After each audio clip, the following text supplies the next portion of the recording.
It's now time for Matt and Dan in the house.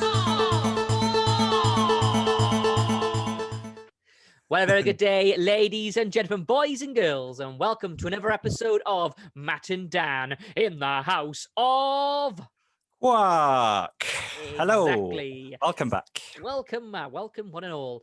So you could be watching us now on our Facebook page at M&DHQ, or watch us on our YouTube channel. Just type in Matt Dan House of Quark, you find us there, or listening to us on Spotify, Google Podcasts, Apple Podcasts, Radio Public, Anchor, Breaker, Overcast, and Pocket Casts as well. Wherever listening from or watching us from, hello, and we hope you're having a good day. Hello.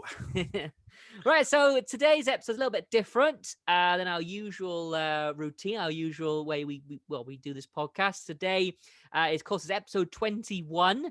And today's episode is it's actually going to be a bit of a challenge for myself and Dan. Today's episode is quiz time. Yes, Trek trivia. Trek I like trivia. that title. Yeah, Trek trivia. So me and Dan, what we're going to do, we're going to basically challenge our Czech knowledge. So we haven't looked at the questions or nothing beforehand. We have no idea what this is going to be like. I'm quite nervous, to be honest. I am. But yeah, I think it's going to be interesting. We'll see how it all works out. Right then. So what I'm going to do now, I'm just going to swap it over to the next screen. Because what we got on a website called howstuffworks.com or something like that. So be interested to see how that works. Right then. So I'm going to hand over. Does it work? I hope it works. Right then. Okay, here we go. Right, okay. So, as I said, we're going to go now to a website called howstuffworks.com. So, anyone from that website who made that website, who made that quiz, we're going to do it. We're going to do your quiz and see what it's all about. I think the quiz person it does say at the start. Oh, does it? I think so. It shows how much I don't read things. Right. Okay. Here we go. So, if you are, of course, watching, you'll be able to see now. Just got it loaded out on my web browser, howstuffworks.com. If you're listening, of course, well, you can just listen to us read the questions and answers, I guess. Right, and so this is by a man called, was it Ian Fortney, is it? Yeah, Ian Fortney. 40. Oh, 40. Sorry. Oh, he's 40. Sorry, Ian. Do apologise. Fortney. So apparently this is a 7-minute quiz, but knowing me and Dan, this will be a 70-minute quiz. Yeah, probably will be. You know what we're like. So we'll strap yourselves in, everyone. Exactly. So we'll see how it all goes. Right then. So let's have a look. Should we get started? So are we going to read about this quiz? Oh, see, again, I don't read. God, you can read that then. Go on. Okay. About this quiz. If I can find it, there we are. Over 50 years after it first showed up on the scene, and Star Trek is bigger than it ever was, with a series of movies, novels, comics, animation, video games, and of course the TV shows, there's no end of Trek to get involved in if you're so inclined. It's one of the biggest pop culture phenomenons in history, and helped usher in the age of super fandom that is so pervasive today.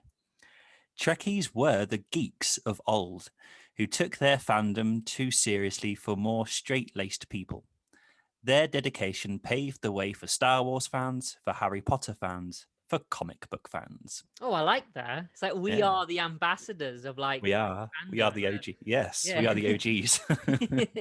We're the ones like, wow, I like that. I like that a lot. Yeah, take that, Harry Potter fans. I'm only kidding. Right, and so let's get started. So got a picture here. So the original series gave us Captain Kirk, yes, and crew boldly going where no one has gone before. Who was captain in the pilot episode? Was it Captain Archer, Captain Decker, Captain Pike, or Captain Sulu? Well, it's not Sulu. No, Captain Sulu, no. I don't even know who Captain Decker is. Who's Captain Decker? Is that one they've made up, maybe? Oh, we know it's not Captain Archer, so of course it is. Well, the picture of him is right there, to be honest. That's what I could say. It's Captain Pike. There we go. Captain Pike, yay. Correct answer. Shall I read that? Yeah, go on. You can read the answers then. Correct answer. Christopher Pike was the captain of the Enterprise in the pilot episode of Star Trek entitled The Cage. The episode was remade later as part of the regular series, and Pike was brought back as a character in a wheelchair. He also returned on Star Trek Discovery to be captain of the Discovery. It was a different actor, though, wasn't it, in the wheelchair? Yeah. Yeah. Yeah, no, yeah, because apparently it was something to do, because I read a bit about this. The guy who played Pike, apparently a lot to do with his wife, was like, yeah, you want to get out of Star Trek because Star Trek isn't going to get you money and stuff, and that's what he felt. So I like all the advertisement going around on this website. Yeah. I'm looking at that Mercedes Benz actually. To be honest. I was getting quite cautious then. What was going to come up then? You know what I mean? What was I going to say?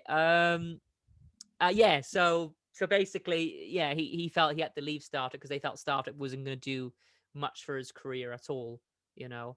But obviously, well, look at William Shatner now, you know what I mean? Exactly. And Pat, it's funny you should say that, actually, because do you remember that? You remember that time that Patrick Stewart was in Cardiff at the Sherman Theatre and he did that talk? Because I think you couldn't go to that, could you? No, I ended up. I think I was working away somewhere, wasn't I? Yeah. One of the stories he said about was, in fact, because he's good friends with Ian McKellen, isn't he? He told Ian McKellen that, I've got this job on Star Trek, and Ian McKellen actually said, you don't want to be doing that. That's, he tried talking him out of it, but that's obviously crazy. Then, so you don't want to be doing that, like that's crazy. Because he actually, Patrick Stewart, lived out of a suitcase for the first series because Patrick Stewart was convinced that it wouldn't do well, but obviously it did. So there we are. That's crazy. Right then, so got a picture here. Who played Captain Pike's first officer in The Cage? Right then, so was it Jonathan Frakes, Nichelle Nichols, Leonard Nimoy, was Migelle Barrett? Is that how you say her name? Migelle Barrett, yeah. Migelle, yeah. Well, I know it's not Jonathan Frakes. No. Are you sure? Definitely not Leonard Nimoy. It's definitely a woman. So between Nichelle Nichols and Migelle Barrett. I actually didn't know her name, to be honest with you, but I do know her as number one. So it's definitely not Nichelle Nichols. So it's got to be Barrett there, isn't it? Definitely. Yeah, Migelle Barrett, because obviously, as we know, Nichelle Nichols is Uhura. Exactly. So click on that, Mr. Westcott. Hey, shall I read that? Yes, right. Migelle Barrett played number one in The Cage, essentially filling in the same role Spock would later fill for Kirk. Barrett would go on to play many characters over the years on Trek, including the voice of the computer. Yeah. It is, isn't it? It is, yeah. And the mother of Deanna Troi, not to mention marrying series creator Gene Roddenberry. It's her, isn't it? Of course it is. Why did I not even think of that? It's Gene Roddenberry's wife. Of course it is. Roddenberry's wife, yeah. I actually quite like, not a lot of people like Loaxana Troi, Deanna's mother, but I quite like Loaxana. Yeah, me too. Yeah. I like her. Didn't even think about that. That was her then. I just thought of it like you know what I mean? The Cage being like a separate thing. And of course, yeah. Oh, it's crazy what that's what I like about quizzes though. Like even like if you get the answer right, sometimes it's nice to have some information about it because it's like, oh yeah, you learn things through quizzes, don't you? Yeah, definitely. No, absolutely, yeah. There we go, Migelle Barrett. Oh, okay. What's this now? Right then. So according to results from the 2013 Star Trek convention, what was the 7th best Star Trek film ever? Was it Insurrection, First Contact, Galaxy Quest, or Into Darkness? Galaxy Quest. So I got a feeling, is it Galaxy Quest? Like, yeah, you know what I mean? Because that picture is from Galaxy Quest. But then, so 2013. I don't think they would have voted. Well, then again, then it was 7th best as well. So I got a feeling Galaxy. I know but then Galaxy is not a Star Trek film. But that might be a red herring.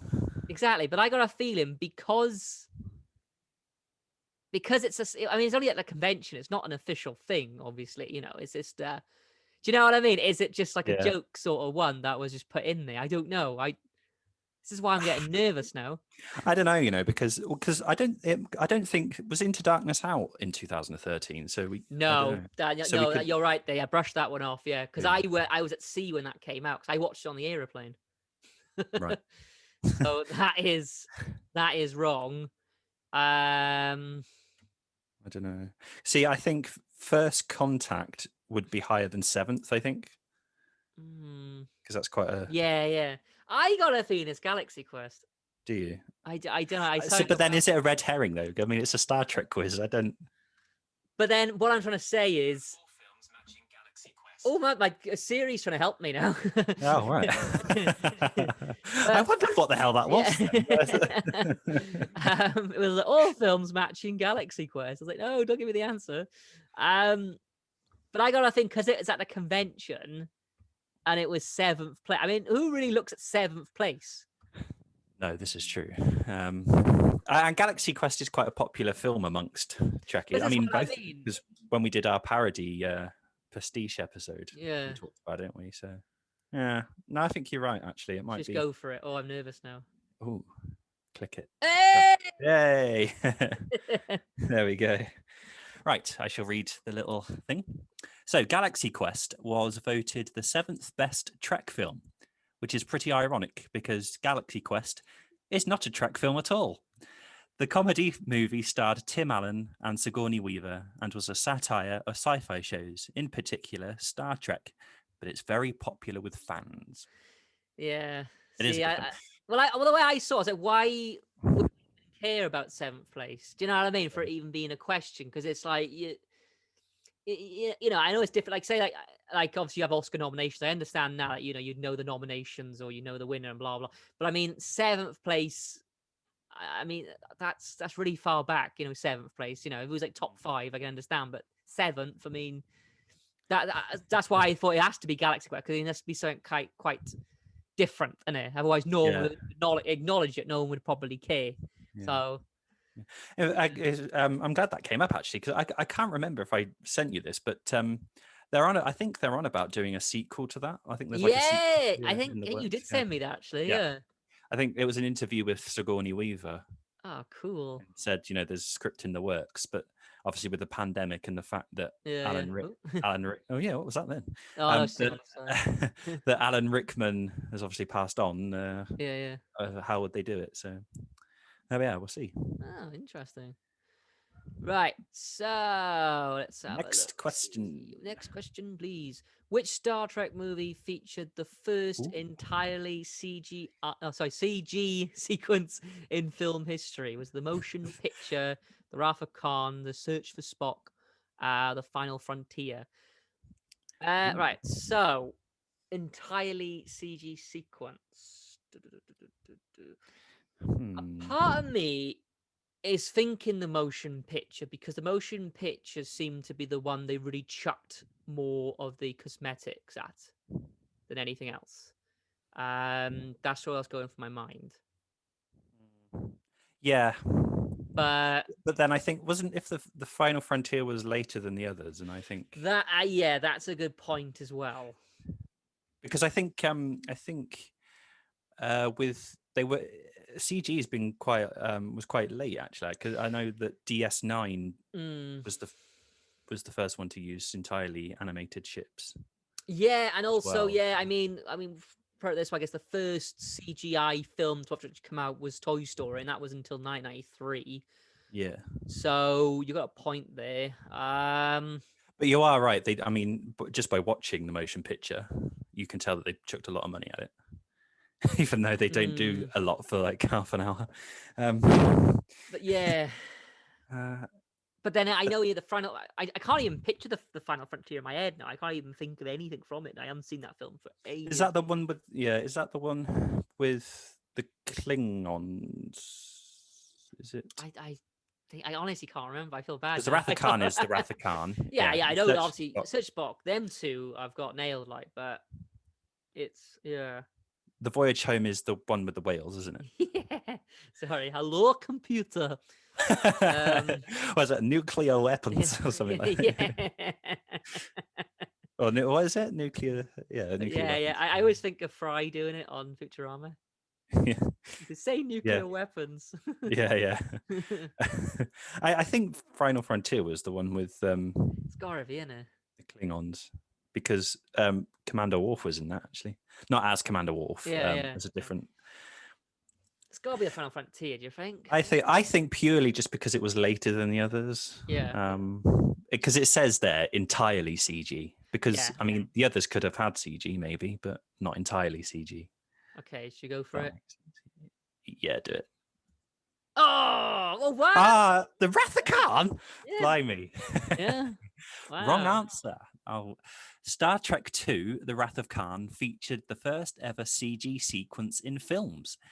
It's the scene in the movie during which the Genesis device is I was deployed thinking of Genesis, actually. and is shown destroying and then Yeah. terraforming an entire planet. I was I think- thinking of Genesis as well. Yeah. Yeah, I think personally, I read the question wrong because it says entirely CG sequence, not movie. If that, I think- Yeah.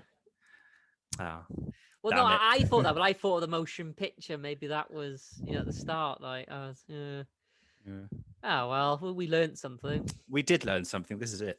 Okay. On which Star Trek series did Migelle Barrett not appear in some fashion? The animated series, Voyager, Discovery. She's been part of every series.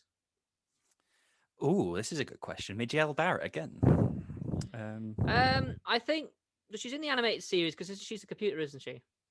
Yeah, and So the same with Voyager as well. Actually, Yeah. Discovery. I'm just trying to think if she's in Discovery. I just think she would have been involved in Discovery because it is still part of the Gene Roddenberry film Yeah. company, isn't it, in some shape or form? So Is she still alive? Is she still with us? She's still alive. I don't know. I think she is, isn't she? I mean, she'd be a very old lady, so maybe she lent her voice as the computer. Maybe. Well, that's just oh, what it's I mean, hailing. though, isn't it? Yeah. Is it hailing with you? It was a little. I think I heard something on the window. Yeah. Yeah. Anyway, Has she been in every series though? That's the. in some fact, right? The question says in some fashion. So obviously she Yeah. would have been. So even if she's not in it physically, then that's what I think they're Yeah. trying to say. So Yeah. even if like As the computer. I've got a feeling she's been in Discovery for some reason. I think you might. I think I agree actually. Because I think they would have used because they can use their voice and stuff. I mean, they do it all the time. I mean, technically Leonard Nimoy was in Discovery. Technically, yeah. yeah, true. Yeah. I'm just trying to think. I can't recall seeing her face or like. No, I don't think it's a thing. I got a feeling though it could have been like a computer. Unless they, I can't remember. They didn't do a flashback to like the cage or whatever, did they? That's a good point. No, because it would have taken place. Sorry, it would have taken place before that, wouldn't it? So they wouldn't have. But they do take a flashback of the cage, don't they? Actually, because obviously when Pike with them, when he returns back and he says all the what they call the crystals and stuff. Oh, right, yeah. So maybe she was in a shot or something. I got a feeling she's been the computer voice in Discovery or something. Yeah, it's either a flashback or computer voice. I think in Discovery, so that would say she's been in every part of the series. Oh no, she hadn't been in Discovery. Wow, she hasn't been in Discovery. Right. Migelle Barrett Roddenberry was part of nearly every single Trek series. She appeared as Nurse Chapel in the original series, Emrys in the animated series, Loaxana Troy in TNG and DS9, and the computer voice on TNG, DS9, Voyager, and Enterprise.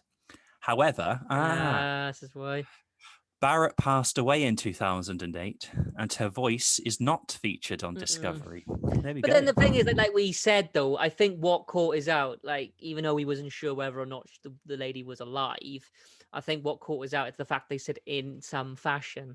because it could have been.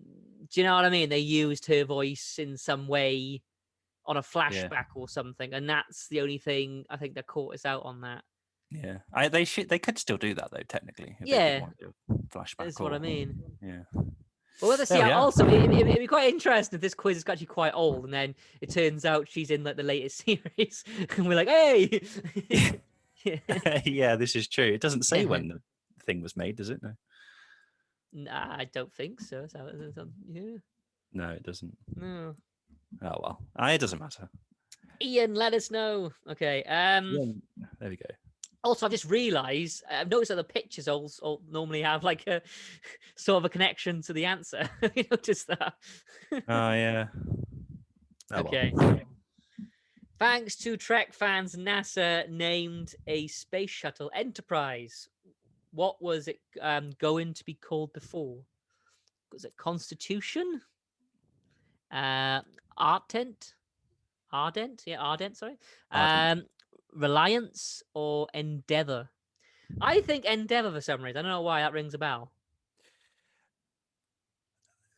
Yeah, but I think Endeavour was actually I think they did. I think NASA did end up calling one of their shuttles Endeavour. Yeah, actually, yeah, I've definitely seen that somewhere. Because recently I watched that Challenger documentary on Netflix, and they mentioned the Endeavour. It was either before Challenger or after Challenger. Right. Do you know what? I reckon it's Constitution. Okay. Because the Enterprise is the original Enterprise is a Constitution class ship, isn't it? Is it? Well, no, Constellation. Sorry. Yeah, that Constellation. Yeah. So I don't actually know this then. Sorry. I don't know. Ardent. I don't know. That doesn't ring a bell. For me, it's. I mean, I know what you're saying with Endeavour. Actually, but I think you're right. Though I think it is one. I think I'm just thinking. But then, what did they call one Endeavour afterwards? Anyway, then is that I don't know. Yeah.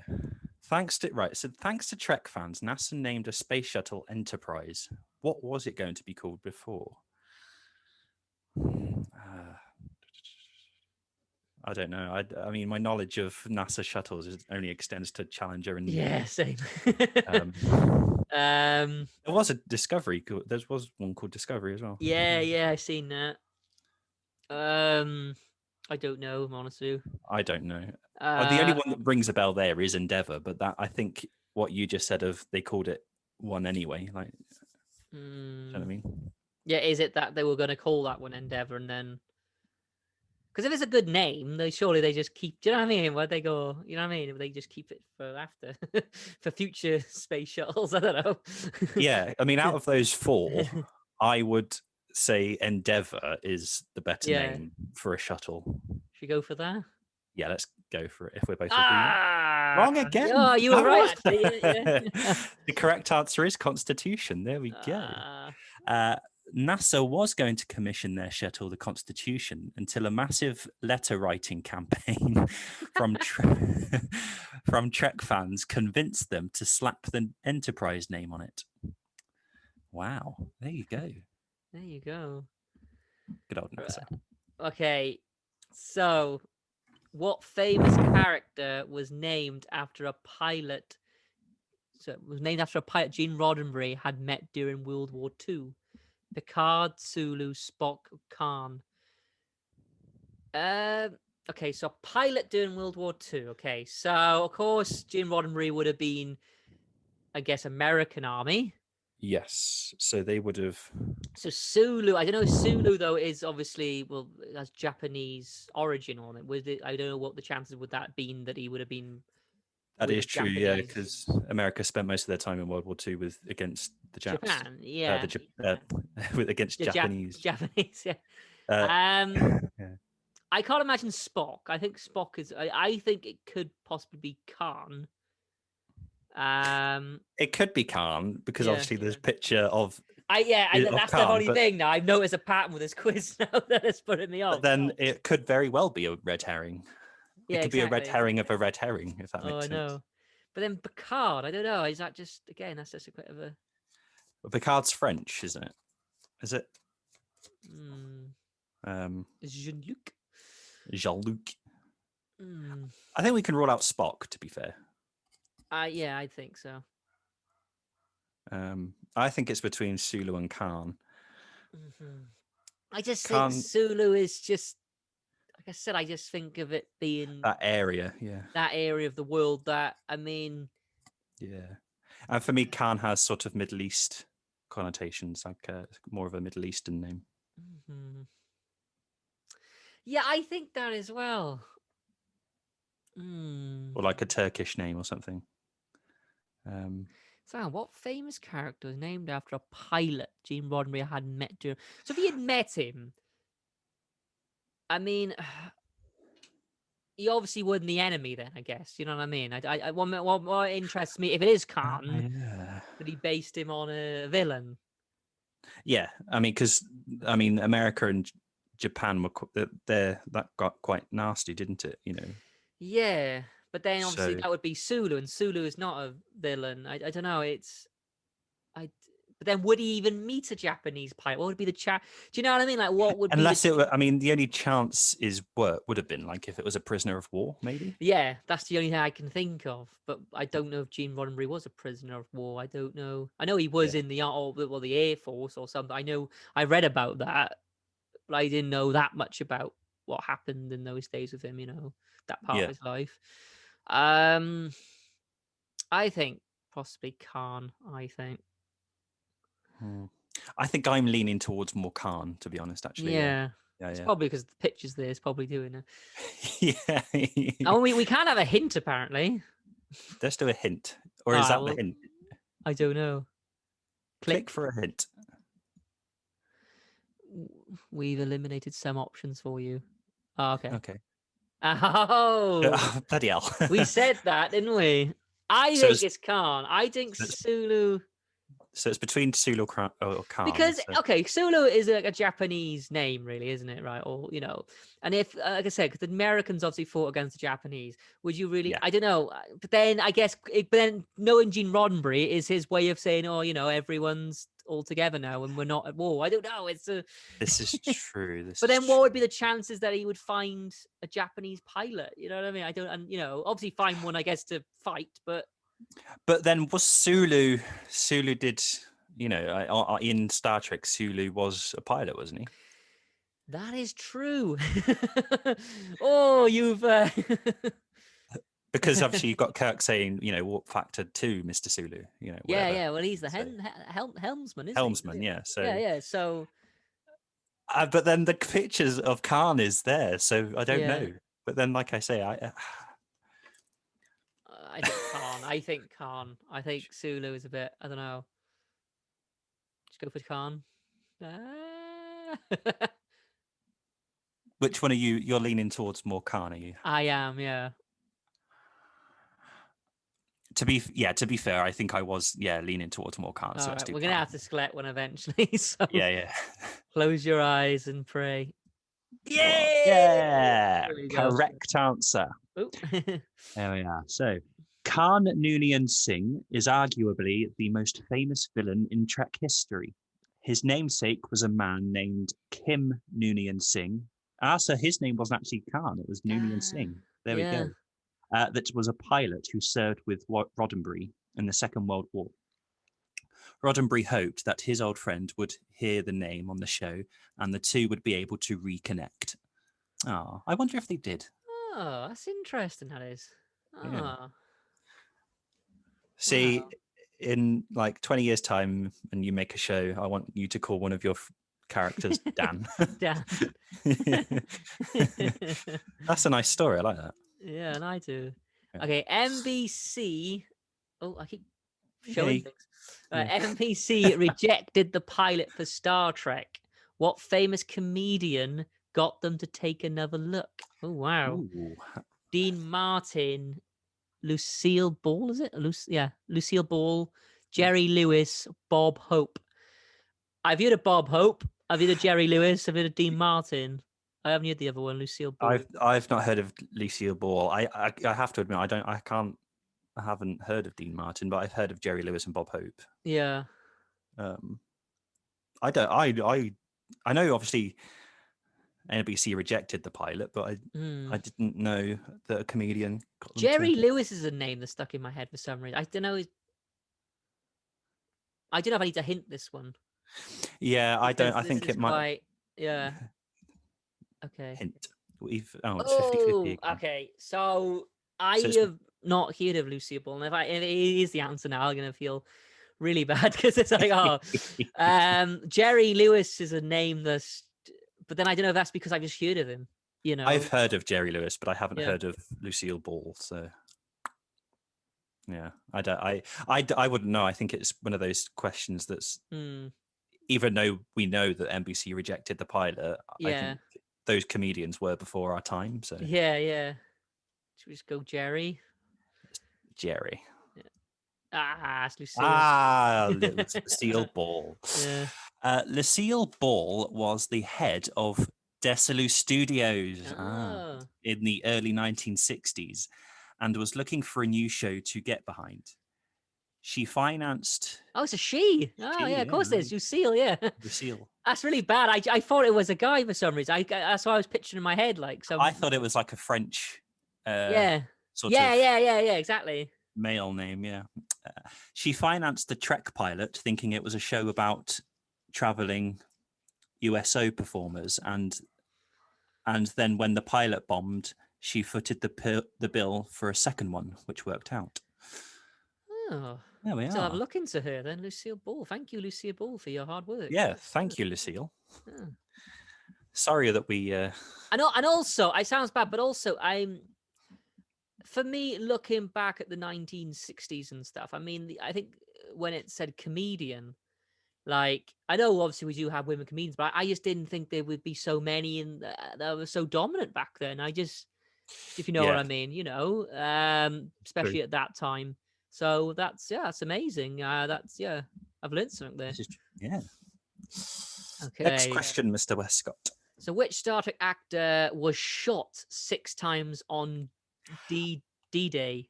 Ooh. Okay, Leonard Nimoy, James Doohan, DeForest Kelly, Walter. I can never say his name. Corin, is it Koenig? Corin. I can never say his name. Koenig. Koenig, yeah. Walter, yeah. I think I only know that because I think for 2 reasons. For one, I think I've heard him say his name, and 2, one of the podcasts that I used to listen to is presented, and she'd always say her name at the start, Sarah Koenig. So, so it's Koenig. Koenig, there we go. Even though it's O-E. I think I know the answer to this. Go on then. I think it's James Doohan. Okay. I don't know about Leonard Nimoy, but I know that James Doohan did serve in the war. I think DeForest Kelly may have also, but I think James Doohan has one of the tops of his fingers missing. Okay. From his time serving during the war. Yeah. Because when I've read up like trivia and stuff and seen in interviews and stuff, I know he was quite so not embarrassed, but he didn't like to talk about it, and he'd always try and hide his hand in camera shots because he didn't like his hands to be shown on camera. Cool. So for me, that tells me that. Well, I haven't got an idea. So I'm happy to go for that, unless you want to do a hint or. I don't think it. I don't think it subtracts our score, does it? Really? No. Yeah. I don't. I mean, if this was Who Wants to Be a Millionaire, we probably would have gone home by now. So yeah. We could do a hint if you want to. No, let's do. I'm going to go for yours. Actually, I got faith. Yeah. I hope you're still my friend if we get it wrong. So, hi Daniel, it's Jeremy Clarkson here. Who Wants to Be a Millionaire? Yeah. Okay. Right. Go on then. Hey! Here we Correct go. answer. James Scotty Doohan was one of the soldiers at Juno Beach on D-Day. He was shot in the chest. He was shot once in the chest, 4 times in the legs, and a 6th bullet went through the middle finger of his right hand. So that's obviously the one that he didn't like to be shown on camera with. I didn't know about that, actually. There we are. I learned that. Yeah. Oh, wow. There we are. Bless him. Okay. Which character has appeared in more episodes than any other in all Trek history? Wow. Oh. Picard, Spock, Data, Worf. Okay, so Worf obviously TNG, Worf obviously as well DS9. Yes. Worf obviously the films as well. Well, some of the films. Yes, but So do they I'm count? Are they leaning. films or are they episodes? Though, Yeah, do you exactly. Yeah, but what I'm trying to say is, I think Worf has had a lot more airtime. Mm. But then saying that, well, then Picard's not in every episode of. Well, I would have thought Picard would have been in at least every episode of TNG. It's his show. Was he in every episode though? I don't. But then also, how are you? I don't know. No, you're right what you're saying. But then I'm like, well, I think we can rule out Spock because obviously only 3 seasons. Seasons, yeah. But then again, Picard also features in DS9 at the start. Yeah, only once though. Yeah, but I'm just saying that's an extra like episode. Data. Yeah, but I mean, I think Picard probably had more episodes in TNG than Worf. Yeah. But then Worf, he might have made up those episodes in DS9. This is what I mean. Which one did you say that you were leaning towards? I was Worf personally, but I see what you're saying though. It's Picard. Picard is in every episode of TNG though, isn't he? Really, I guess he is. I would have thought at least. Yeah. I mean, the majority. At least saying hello at one episode, and yeah. Even like say hello. A Data episode, he goes hi. He's there. I'm the captain. yeah. That's hard, isn't it? Because I mean, Worf isn't in every episode of DS9. No, he didn't come until a bit later. I think he entered in season 4, but even when he did enter, he wasn't in every episode up until obviously the Dominion War. So is that where it's confusing us though? Maybe is that where? It's a tricky one. It is a tricky one. Do you want to do a hint? Oh no, we shouldn't do a hint. That's cheating. Or was it cheating? I don't know. I don't know. Like I said, I don't know. Because I know what's going to happen. We'll hint and it'll be between Picard and Worf. Yeah, that is true, actually. It's hard. I think... I don't know. But, right, we'll go back to the sort of... The picture is of Worf, but also Picard, so... Yeah. And Khan was right as well, look. Yeah. I'm just trying to think. Was Worf in any others? I'm trying to think. Yeah, Worf. Whatever. Was Picard in any others? I don't think so. Because Picard wasn't in Voyager, nor was Worf. No, it's true. This is a difficult one. It is a difficult one because, I mean, you've got 7 seasons of TNG, which Picard would have featured throughout. So would have Worf. But then Worf would have done less episodes than Picard. But then Worf was in, like, say, 2 or 3 seasons of DS9, which would have made up his episodes a lot more. There's a tricky one. Yeah. I don't know. I'm stuck. Worf doesn't feature in like any holodeck episodes in Voyager now, does he? He doesn't. No. I don't think so, but then I don't think Picard does either. So no. I know Janeway does mention Picard when they meet the Borg, but obviously that is not. They don't show him or anything.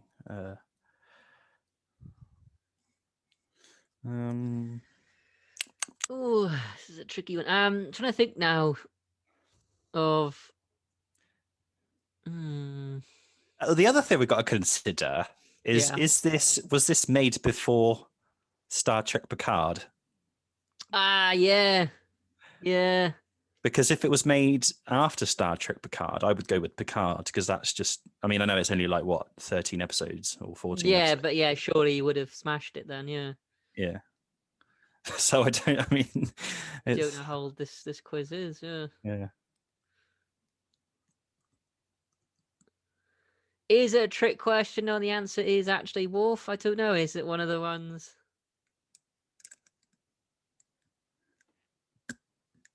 When it says the ultimate Star Trek quiz, I think it is because I don't know on this one. Because like if we did a hint 50-50, I think it would be between Picard and Worf. Yeah. Having thought about it though, Matt, I don't know. I'm thinking more Picard just because I think his TNG episodes would have even outweighed his Worf's DS9 episode. Okay, Picard then. And also, I mean, Worf didn't heavily feature in the first season of TNG because it was what's her name? Who was the security chief? Tasha. Tasha. Yeah. I know what will happen though. We'll go with Picard and it'll be Worf. So maybe we should go with Worf. Then it'll be Picard. Yeah. But do you want to go? You could go 50-50, but I can bet you. Like, should we see what happens? It will be Picard and Worf. Oh no, I don't. But then, should we just do it? I mean, we're not playing for money, are we? Really? So. No. Classic, obviously. So it has given us Picard or Worf. So. We know it's one of them two. We knew. What are your thoughts? What are you leaning? Are you still leaning towards Worf? But I'm thinking what you're saying now with TNG, and obviously, but I'm thinking because Worf obviously was in DS9.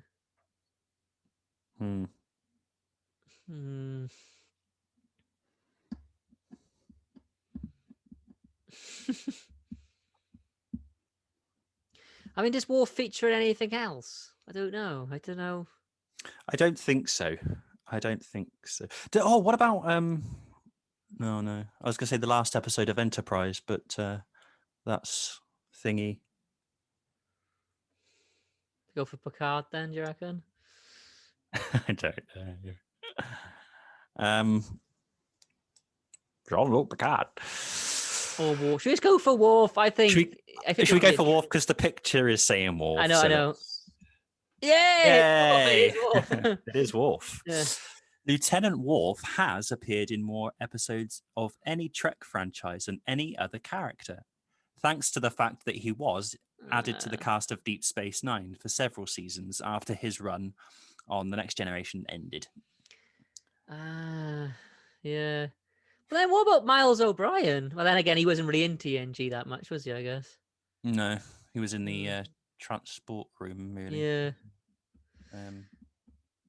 Right. Do you prefer DS9 Wharf or TNG Wharf, by the way, just as a little... DS9, I guess. I mean, you get to know him a bit more than you. I mean, in TNG, he's just a security guy, isn't he? So yeah. Okay, who played Lieutenant Bobby? Who played Lieutenant Bobby on the original series? Walter Matthau? Matthew? I don't know. No one knows. That's how Welsh people say your name. Matthew. Matthew. Jack Lemmon and Kevin Riley. I got a feeling it's that Matthew one, Walter. I think I read that somewhere. Because Bobby, I'm trying to think. Bobby's the one who goes crazy, isn't he? Is that right? No. Kirk's friend from the academy. Yeah. And I remember because I only think I know this because of watching them fan made films, and obviously that one that features Charlie X. You know that one that features Charlie X. Oh yeah. But it also talks about Bobby because Bobby obviously Kirk killed him, didn't he? Yeah. And they made out that Kirk lost or something, or Kirk wasn't born, and that's how. And I'm sure I read somewhere about. I think saying no one knows, I think would be ridiculous because someone's bound to know. Exactly. I mean he was in on the bridge. He wasn't like an extra in the background eating a sandwich. Do you know what I mean? So yeah, he would have been credited for the performance. Yeah, exactly. Yeah, so, I mean, to say nobody knows, I think. Yeah. I mean, yeah, it's like one knows. And I'm like, well, surely it was written down somewhere. I just imagine William Shatner going, "Who's this guy?" I think I don't know. The Walter one is I think I've I read that mean, somewhere. yeah. I think. I mean, I think I trust you on that. To be honest, I don't know personally. I mean, you don't trust me on it. Just go for it. I mean, you know the original series better than I do. I know, but I don't know Bobby. I know. I mean, yeah, I know. No, he was in like what is it? One episode or two episodes? It wasn't much. That's why nobody knows. Yeah. Let's go Walter for Matthew. Yeah. okay. Nah, no one knows. How is it no one knows? Oh my gosh. Let's read it. Right. You may not remember Lieutenant Bobby, who appeared in 12 episodes. 12 episodes. 12 of the original series. But you're in good company.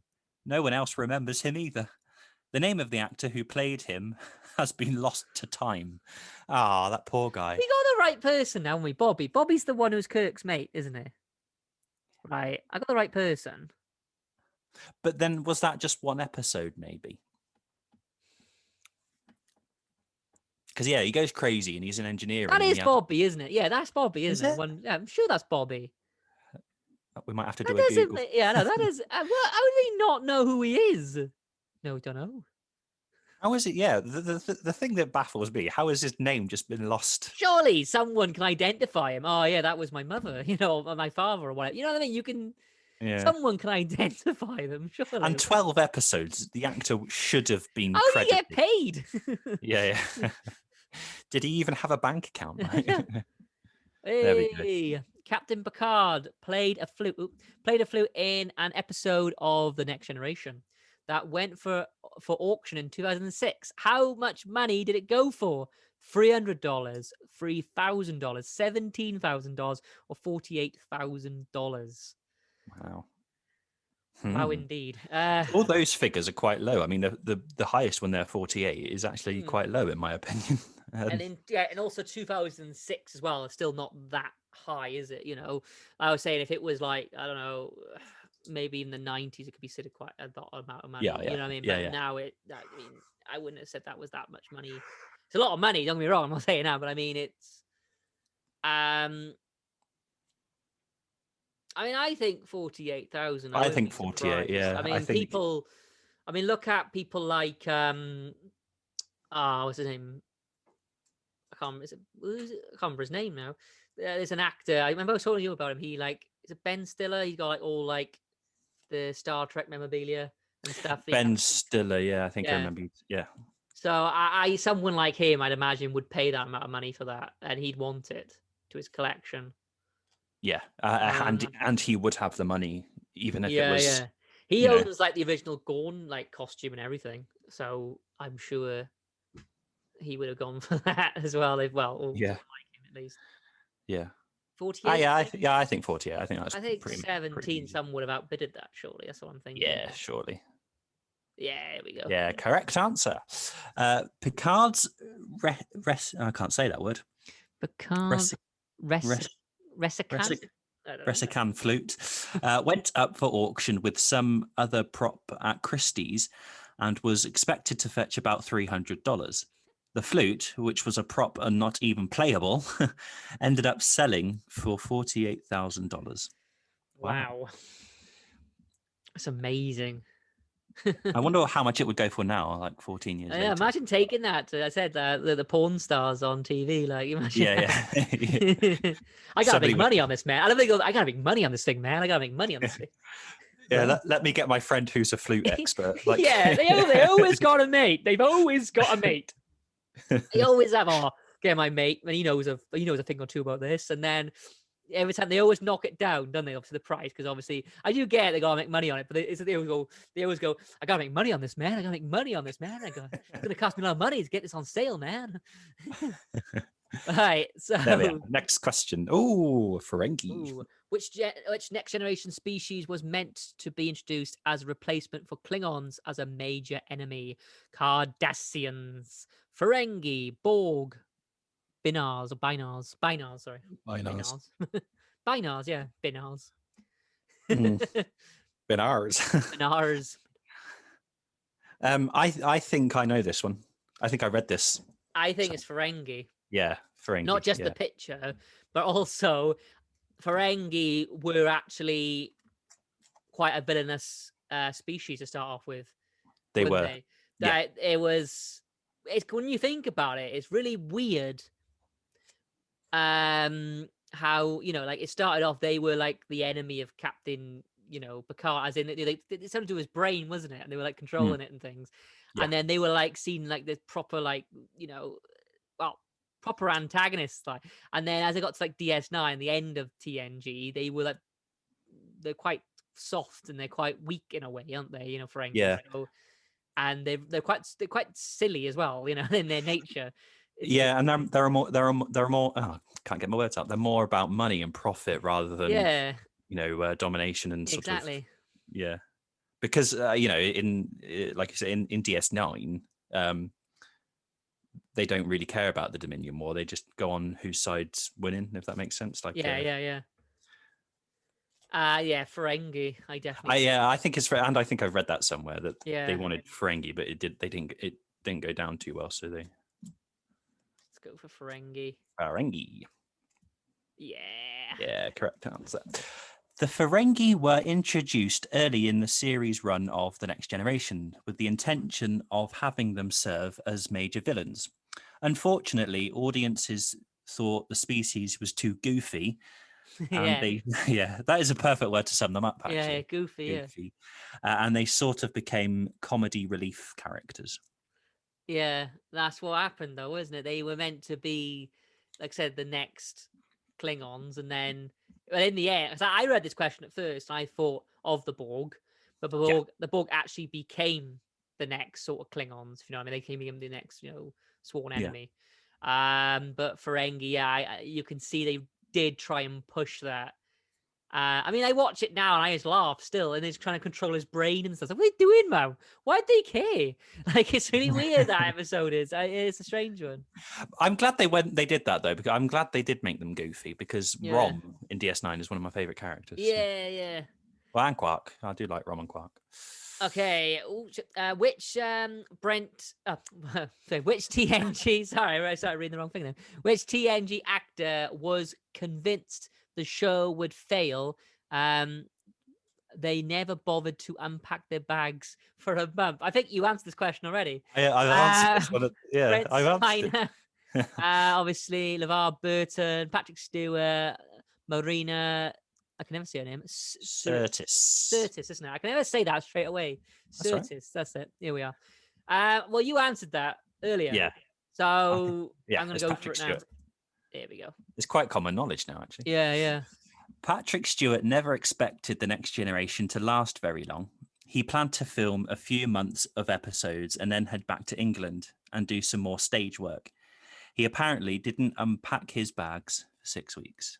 That's mad. Yeah, he actually said that in the seminar thing that that I went to. Yeah. Who posed for photos on set of the Enterprise wearing nothing but Vulcan ears? So Jolene Blacklock, Leonard Nimoy, Kim Cattrall, Jerry Ryan. So who posed for photos on set of the Enterprise wearing nothing?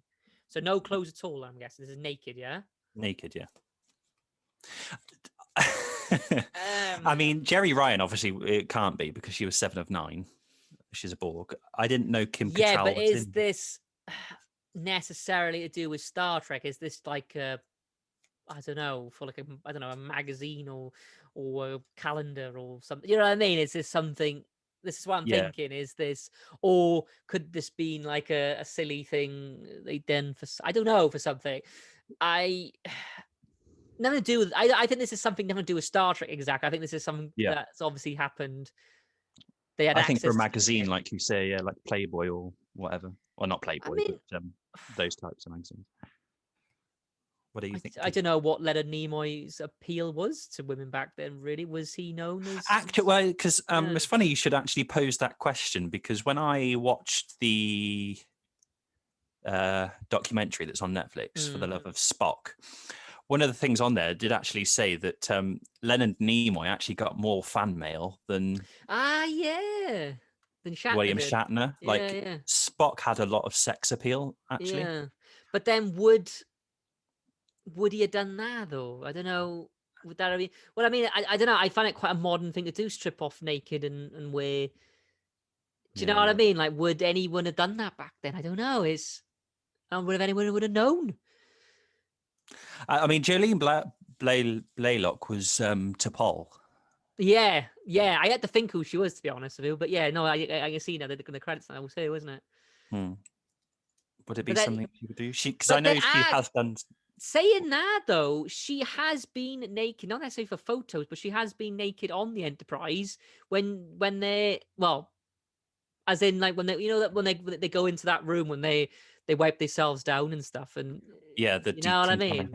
decontamination And thing, it yeah. was definitely a sec. I'm glad you mentioned that was DePaul because I actually couldn't think who she was, but yeah, because that was. And what I mean, I found the first few episodes of Enterprise, they really did quite sexualized her up a bit. I felt anyway, because it was very like, certain camera angles, man's reaction, her reaction. She was naked and they were like, but you know what I mean? It was though. Yeah. I felt it was. I was like, bloody hell, they were getting really close to you. Kim Cattrall, who's that? Kim Cattrall is I know, isn't she the lady that's in Sex in the City? Oh, is that it? Is it? But then is she done that? She must have done she must have done an episode of Star Trek or something. I don't see why she would have done it. But then you would not necessarily be an episode of Star Trek though. This could be a famous person on the side who's done it. What I mean is, she could have done if she's not in Star Trek. I don't know who that person was. Like you said, was in Sex and the City. Could she have done that for like a magazine on the side? And they got her to be on the Enterprise, and you know what I mean, to try and attract Trekkies or something. Maybe I actually, yeah. I'm thinking it's kind of like Saturday Night Live and things. You know what I mean? You can argue that a depiction of Kirk with a lightsaber, is that what you're talking about? And it could have been a comedy show. But you know what I mean, though. No, I know exactly what you mean. Yeah. I don't know. See, but then the '60s as well for like Leonard Nimoy. The '60s was that sort of. They call it the swinging '60s, don't they? I think they would have done it back then, personally, actually. But would it have been public though? I don't know. It's I don't know if it would have been posed for photos on the set. No, you're right. So are you leaning towards Jolene then? I won't say her surname. I can't say it. or actually even Kim. Kim. Because I'm thinking. Like you said, Sex in the City and all that. Is it? I don't know who Kim is. Is it? I might be wrong about Sex. I know Sarah Jessica Parker was in Sex in the City. Yeah. Then was Kim Cattrall also in it? It's not necessarily got to be in Star Trek. I think this could be anyone. That's the thing. Yeah. That's what I'm thinking. I don't think it was Leonard Nimoy. Don't you? No. I just don't think. I got a feeling that would have been mentioned in that documentary as well, surely. Yeah, and it doesn't. Shape or form. It doesn't. You know what I mean? Unless I have a really bad memory, it doesn't ring a bell. Actually, being Leonard Nimoy, it would, like you're right. It would have been in that documentary. I think so. It would be something they would have touched up on. Yeah. I don't see Jolene as well. I don't know if that is. I don't think Jerry Ryan would have been, if she'd done it, she would have been Borg. She would have been 7 or 9 Borg, wouldn't she? If she had done absolutely. She why would she with Warp? I don't see what would be the point. This Kim, I don't know who she is. If she's like a, quite at the time a young attractive woman at the time, would you know what I mean? Would that have been? It'd be kind of like getting, I don't know, I'm trying to think of pop stars now. I can never think of any now. I'm getting old now. But you know what I mean? It's like, do you know what I'm trying to say though? Beyonce? Well, yeah. Well, I know Beyonce's a bit old actually. That shows how old we are. But you know what I'm trying to say though? But it's that sort of, Should we do a hint? Yeah, I think so. Let's do 50-50. Because I think we sort of looked at all of them, really, haven't we? Yeah. Yeah, I'm going to go for a hint. Oh, okay. So it's given us. Yeah. So it's given us Jolene and Kim Cattrall. I think Jolene, no, because Jolene was pretty much naked anyway in the videos. Right. I think so. Yeah.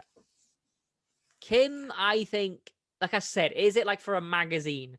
at the end of the day, if a magazine, let's say it was Playboy, I don't know, I don't know, I'm just using this as an example.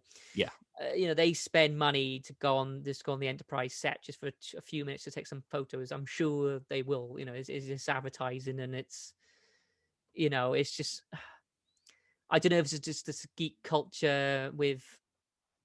Do you know what I'm trying to say? Like, and I think there would also be something about a non-Star Trek actor. That's what I mean. Yeah. I think you're right. I think I agree. Actually, yeah, Kim Cattrall or Cattrall or whatever. Yeah, we're right. Kim Cattrall played. Oh, she was in. Kim Cattrall played Valeris in Star Trek VI: The Undiscovered Country. A photographer shot a roll of film on her on set wearing nothing but Vulcan ears. Leonard Nimoy was not amused and had the entire roll of film destroyed. Oh, you awful. I mean, right, yeah. Oh, look at that. So she was actually in it then. But then I guess our strategy, even though it was wrong, it worked. Yeah. Here we are. So interesting. Yeah, because Jolene is basically. No, you're right. Yeah, she's quite she's naked anyway, really. Yeah. And I just don't see. There wouldn't have been much appeal because you'd already seen it. There we go. Okay, which infamous episode of Next Generation is considered the series' worst? Okay. Oh, gosh. Shades of Grey, Evolution, Samaritan Snare, or Q-Who? Well, Q-Who, I'd say no, definitely one of the top best, surely. Q-Who. I mean, just the fact that it's a Q episode, it tells me that it's not that. I can't think of what Shades of Grey is, but I'm sure that's quite a popular episode as well, Shades of Grey. Samaritan Snare, is Samaritan Snare the one where... Because I'm thinking of Jonathan Frakes episodes now, and I'm thinking of, is a Samaritan Snare the one with, he has like a twin or like a double? Is it not to do with that? Oh, right. Yeah. I don't know. I don't know if that was hated or not. I don't know. I didn't hate it myself. I did find it quite strange, them episodes. I don't know if it's to do with that. I don't know. What's Evolution? If this was original series, I would say it was an episode called Spock's Brain. If it was original series, because that was very hated. That episode was. Yeah. TNG though, I'm not sure. Evolution. No, Evolution's not. When I thought the Evolution, I thought that was an episode of Voyager, the one with Janeway and Paris when they become them weird lizard. Oh yeah, and they mate, don't they? And then they find it weird. Isn't that Evolution? I can't remember. Or am I just? That might be like a red herring, it's actually avoid. Yeah. To be honest, I agree with the Q thing. Yeah, it can't be Q Who. The other two, I mean, episodes. The names of episodes I'm good at and bad at. Like, I know some names. Yeah, I'm like the... Usually the episodes names I know because I actually really like the episode, if that makes sense. So. Yeah. Shades of Grey does ring a bell, but I wouldn't be able to tell you what the episode's about. But then I don't know. There's something about Shades of Grey. I don't know if that's just called Shades of Grey to do with Picard. I might just think of Earl Grey. Earl Grey tea. Yeah. Samaritan Snare sounds quite I don't want to say boring, but like a... No, I know what you mean, yeah. Because Evolution, just the name Evolution sort of sounds quite interesting to me. I don't know. Should we go for Samaritan? I don't know. Well, which one are you leaning towards? Samaritan Snare. Or do you want to hint it? We could do. I mean, we're going to hint it. Sorry if you think we're cheating, we're not. No. We said these two. We are very good of just the two to pick out of. We are very good at that. Yeah. So it's given us the ones we've been saying, Shades of Grey and Samaritan Snare. I got a feeling Samaritan Snare. I think Samaritan, yeah. I think we're both in agreement. Let's go with it. No. Shades of Grey. Shades of Grey was the result of a budget issue, with Paramount forcing producers to stick to their season budget after already overspending on several episodes. The result was a clip show that used scenes from previous episodes and took 3 days to film. It is the lowest ranked episode of all Trek episodes. Oh wow. Really? I couldn't be able to tell you what it was Oh. about though. But I know they would sometimes do that. Like they would, Yeah. just do an episode that features just them on the bridge or whatever. Yeah. But there we are. This so this Trek-inspired weapon was used in Colorado robberies. Do you know what it was? Yes. You know. Yeah. But without the answers. But say the answer. Trick bolt grenade, is it? Am I saying that right? Tricobolt grenade. Tricobolt grenade. Sorry, That's fine. phaser, a batleth, or a what's that? I don't know what that says. Dactath. That sounds Klingon. It's a batleth. I think that is to fool people. Yeah, it's a batleth. But yeah, it's bad. Yeah, we knew that. The Klingon Bat'leth has appeared in around 30 episodes of Trek series and movies. Real-life replicas have been classified as weapons. Wow. And have, in fact, been used to commit several crimes in the past. There we are. Did not know I can see why. Yeah, me too. Trek famously reuses actors in many alien roles. Who was first to play a Vulcan, a Romulan, and a Klingon? Robert O'Reilly, J.G. Hertzler, Barry Botswick, Mark Leonard. Well, I know J.G. Hertzler is the guy who plays General Martok, a Klingon in DS9. I know he has been in others as well, but I couldn't be able to tell you, whatever.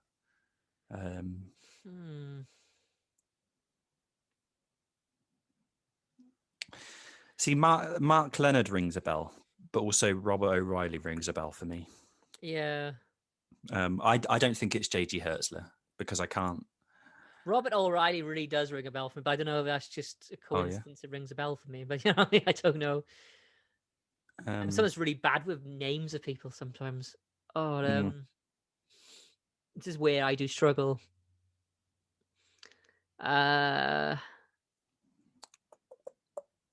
Barry Bostwick does not ring a bell for me, so I think. Do you want to hint this one? Knowing us though, it'll give us Robert O'Reilly and Mark Leonard. I know. Let's have a go. Oh, okay. So maybe not. It's between J.G. Hertzler and Mark Leonard. Out of those two, I would say, for personally, Mark Leonard. Yeah, I honestly I can't think of one. I don't know. But I know J.G. Hertzler's been in quite a lot. Because I know obviously he is General Martok in DS9, but I know he's been other things in. I think he is in the original series somewhere, and I think he's in one of the original series movies as well, actually. But then Mark Leonard does ring a bell in the original series. I think I can see his name in the credits or something like. But then, do you want to go with J.G. Hertzler because we seem to be able to actually name things? You know what I mean? Where there's Mark, you're just going, I don't know. You know what I mean? I don't know. What is the actual? Who was the first to play a Vulcan, a Romulan, and a Klingon? Well, I know J.G. Hertzler definitely did play a Klingon. I can't see. Yeah, I can picture J.G. Hertzler, but then Mark Leonard rings a bell, but I can't tell you what he looks like. But I know that picture that's on the question. That's not J.G. Hertzler. Just go for Mark. I mean, I don't know. What do you think? I mean, I don't know. My hands are tied. Yeah, I don't know. I'm personally leaning towards Mark Leonard, but obviously, okay. Let's just go for that then. We've both got to be in agreement. Hey, it is right. Here we go. Correct answer. Mark Leonard was the first actor to play the Trek alien Trinity. His most famous role was as Spock's father, Sarek, but he also played a Romulan in one episode and a Klingon in the motion picture. Of course. Do you know what? The funny thing about it, I was actually thinking of the actor, the first to play Spock's father, who played Sarek. So I actually was thinking of that in my head, but I couldn't think of the actor's name, or I couldn't. I didn't know actually. I'll be honest with you, but look at that. Yeah, you did read a lot. Right. So how many different? How many different characters has actor Jeremy Coombs played in the Star Trek universe? Right. Jeffrey. So, Jeffrey Coombs. what? Jeffrey, not Jeremy. What did I say? Jeremy? Oh, sorry, I didn't Yeah. even realize. Sorry, No, that's all right. no, I didn't even know as I said that. All right, so sorry, No, it's okay. Jeffrey Coombs. So, We right. only did a podcast episode about. No, I it. know. I'm only teasing. Let's have a look. So, Right, what so did give we us the say? answers. Okay, so we had. I can't think of any now. Okay, we had. Yeah, so have you said the answer? What are the options? So give us the options. Oh, sorry. 4, 6, 8, or 10. Right, so let's do them. So that was the first one he played ever, wasn't it? Was it? I'm trying to think back to the episode of him what we did. Okay. Yes, that was the first one he played ever. So that was the one who was trying to sell stuff to Quark. Then and he we've wanted got the Kira thingy, didn't he? yeah. Then we've got his Ferengi character Brunt. Brunt. Yeah. But Then didn't he play? Didn't he play 2 Ferengi? I think you are right. Actually, he also played the He definitely played Wayoon. Yeah, Wayoon. He played obviously. My mind's gone completely blank now. When I want it to work, it doesn't work. He's in that episode of DS9 where Cisco is a writer because he's himself. Yes. So was that 4 or 5? I've lost count. 5, I think I'm on.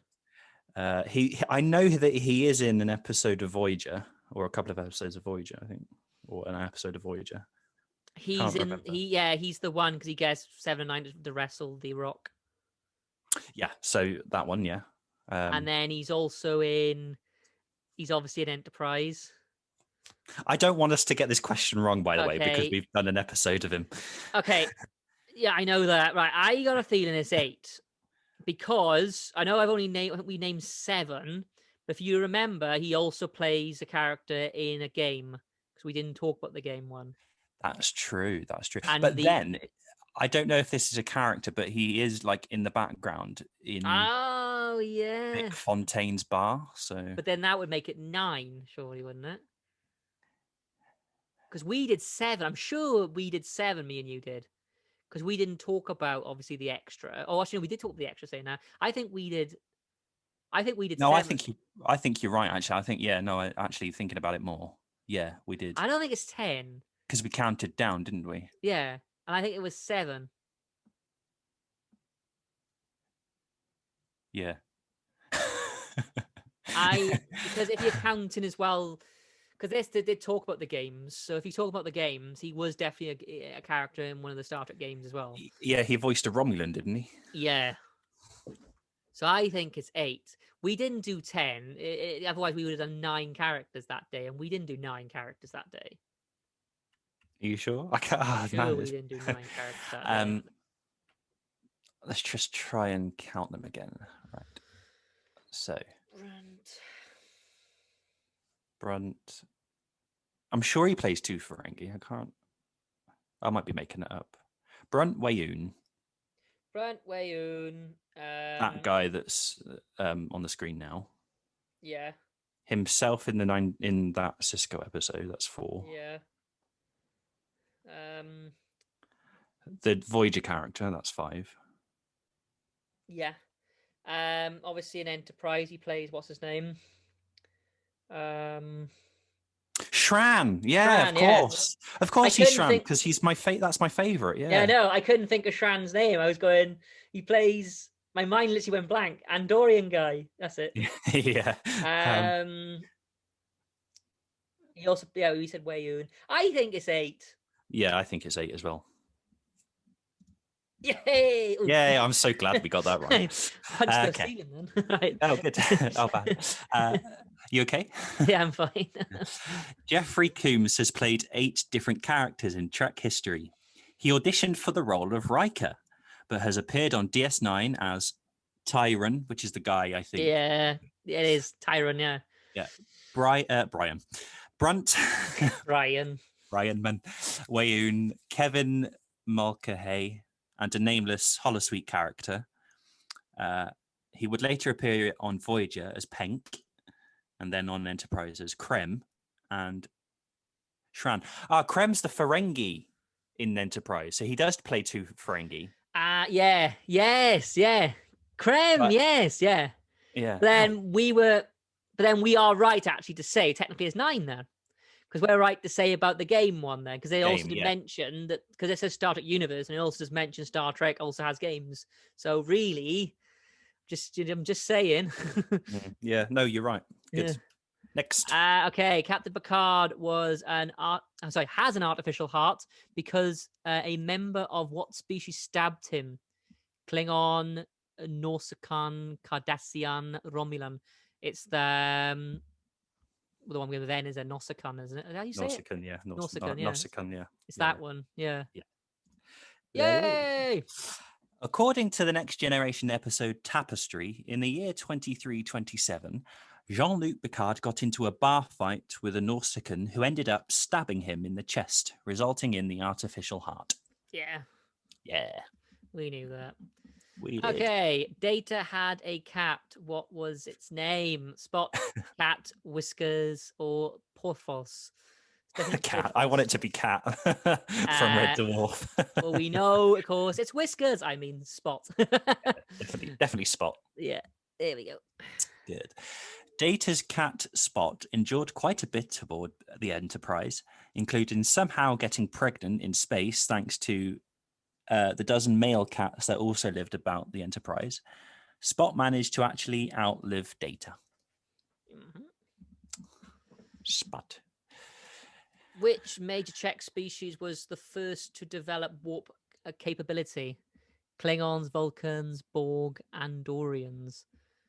Is it the Vulcans? Yeah. Before you said the answers, I was thinking Vulcans. Yeah, I don't think it was the Klingons. I think it was Vulcans, isn't it? Because they're more like ancient and they're more. Yeah. Yeah. I'm convinced that it's Vulcans, to be honest. Yeah, here we go. Yeah.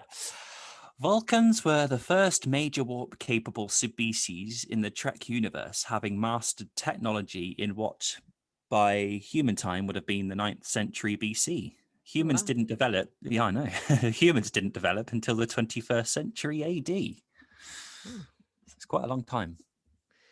Even though Klingon is a real language you can speak now, what Trek actor helped create it? Leonard Nimoy, Nichelle Nichols, George Takei, James Doohan. Who helped create it then? Helped create it. Is that something Leonard Nimoy would do? I know. The only thing I'm thinking of Leonard Nimoy because I know Leonard Nimoy. I think liked Lord of the Rings and stuff. And he did create the Vulcan salute. Yeah. Because I can't imagine James Doohan getting involved in that as much. I don't know, but I don't know though. I don't know. I think out of all of those, I think Leonard Nimoy was most involved in stuff like that. Yeah. So my guess would be Leonard Nimoy. I don't think George Takei and Nichelle Nichols. I don't think she would have got involved with that as much. I think Leonard Nimoy. Yeah, I agree. Oh, wrong! Wow. Oh, wow. I did not expect that. It's No. James Doohan. It's James. Oh, wow. In the original series, all the Klingons speak English. Klingon isn't heard until the motion picture, and actor James Doohan helped develop it before a linguistics expert actually developed it into a real speakable language. So how did he? I would wonder how he developed it then. Did he? I don't know. Do you know, I didn't even think that Klingon's not even spoken till the motion picture. I didn't even think about that. That's mental. Well, in the original series, they did speak. It's just English, yeah. But even though I sort of subconsciously knew that, it's weird. I sort of just assumed they spoke Klingon. Yeah. That's weird, yeah. Oh, wow. Odd. All right, so Jerry Ryan is well known for her role as the Borg 7 of 9. She initially didn't want the role. However, how many times did she turn producers down? I didn't know this. So 2, 4, 6, or 11. Now, I'm thinking 4 personally. Yeah. Surely after 6 times. I mean, yeah, surely after 11 times as I well. know. Yeah, but yeah, surely after 6, you're right. I didn't know this story. You think 4, do you? I'm just thinking. Do you want to hint it? I'm just thinking 11 is a lot of times. Yeah, and so is 6, like you say. So, And like, what are these like? Are these like letters? Or are they like, do you know what I mean? Is someone... oh right. No, do you know what I mean? Like, no, as in like, no, I mean like, how are they offering this job? Is it all phone calls? Is it all letters? Because I mean, after like someone keeps saying no, no, no. I mean, surely you give up after 4. I mean, 4 is still quite a lot. Maybe she had that thing that Vicar of Dibley actor had. No, Oh, no, no, no, no, no. I'll But take she it. actually, yeah, she, yeah. Oh, bless him. Honestly, I didn't know this story actually, that she didn't want the role. I mean, yeah, my guess would be 4. I can't see 2 being, just because I think that's quite a low. Yeah. Because I think what are the reasons for her not wanting the role? Was it money, or was it something else, or I don't know. You know, was she negotiating perhaps for? Yeah. Or is it again? Is it kind of like a Picard thing? Someone said, "Ah, you don't want to get involved in that," you know what I mean, sort of thing. I don't know. Yeah, that's true. That's true. But then I think by the time Voyager was happening, Star Trek, you know, would have been quite popular. Do you know what I mean? Especially the Borg as well. But maybe she just didn't like it. You know, if she didn't like it, she didn't like it. You know what I mean? It's not a cup of tea, sort of thing. Yeah. I reckon. I don't know. I'm leaning towards 4. I can't too. feel. I think 6 and 11 are a bit, you know, too much. And I think twice. I don't know. I don't think you would. Should we try 4? Yeah, if you are in agreement. Yeah, that was good strategy. That was. Jerry Ryan was not into the character 7 of 9 at first and rejected the role 4 separate times. It was only after repeated attempts by producer Jerry Taylor to get her on board did she finally relent. Didn't she have a relationship with one of the producers as well? I think so, yeah. That rings Yeah. a bell. Well, yeah, because I was thinking, surely 6 times would have just been way too much still. Yeah, I mean, you get the Either- message that she doesn't want it. I mean, that would be harassment, surely. You know what I mean? After, you know. Yeah, no, absolutely, yeah. Okay, so which Trek actor passed out after their ill-fitting costume cut off blood supply through their carotid artery? Was it Brent Spiner, Jeffrey Coombs, Jolene Blacklock, Jerry Ryan? I mean, I wouldn't have thought it would have been Brent Spiner because obviously he just wears the uniform, doesn't he? Yeah. The same with Jolene. Jolene.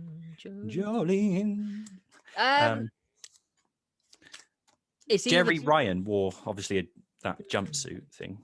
Yeah, but I'm thinking because Jeffrey Coombs wore a lot of makeup. That's all I think I'm thinking of. This is true. And I'm also because Jeffrey Coombs. What did I call him earlier? Jeremy Coombs.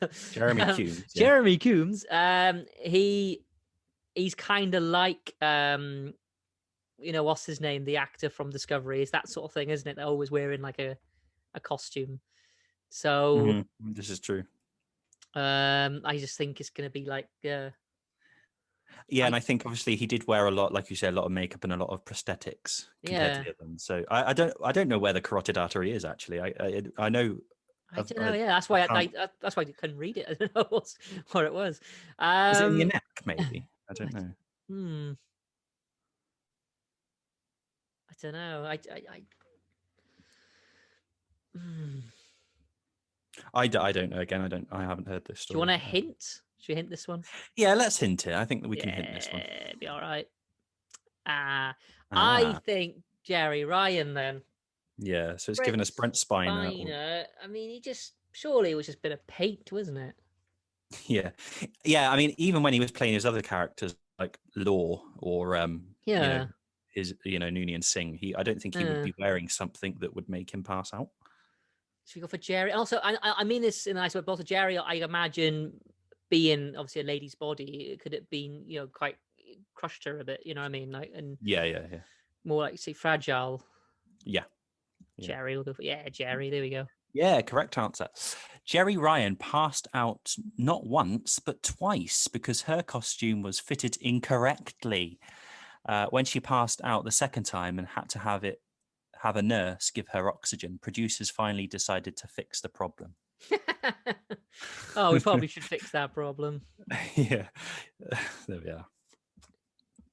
Okay, so Hikaru Sulu is eventually promoted to captain. What ship does he command? The Excelsior, the Excelsior, sorry.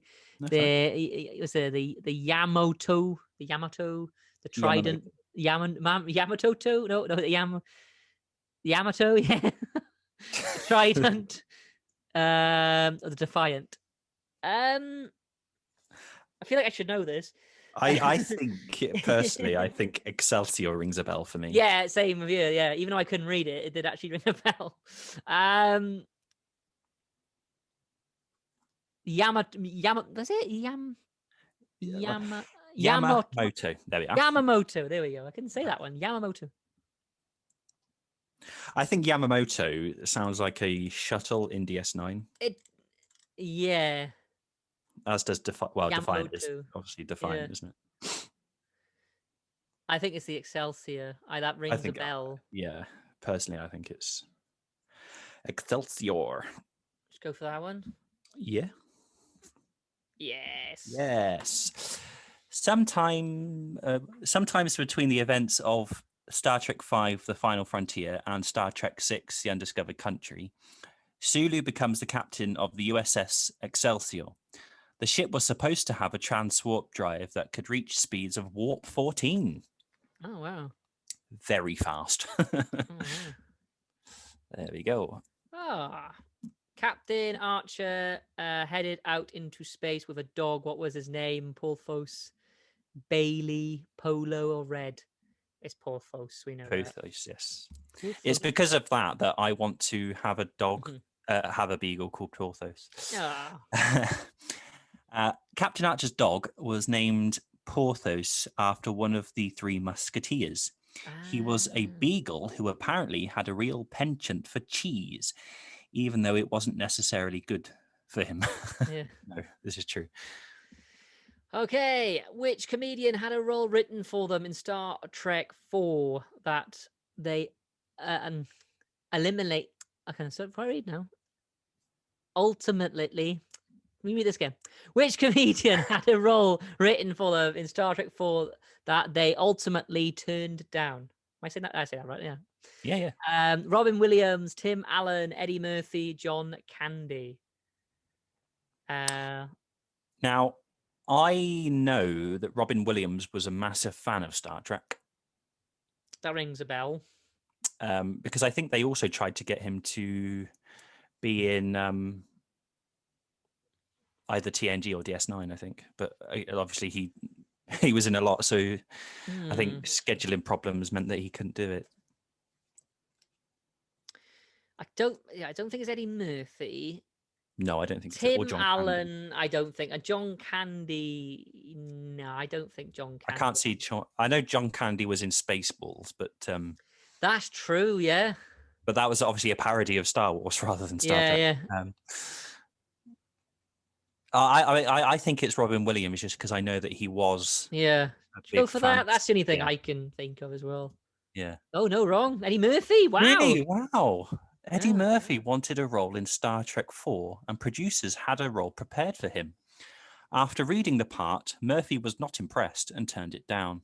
He filmed the movie The Golden Child instead. Wow, I did not know that. Eddie Murphy, No. wow. But I know Robin Williams did try to be on Star Trek. Yeah. But I think, again, he couldn't because he was filming something else. Anyway. Vulcans have green blood, but what race has green skin? Andorian, Orion, Tellarite, or Bajoran. We know this one, of course. It is Orion. The Orion race featured fairly prominently in the original series as well as Enterprise, but didn't show up very much in any of the other series or films.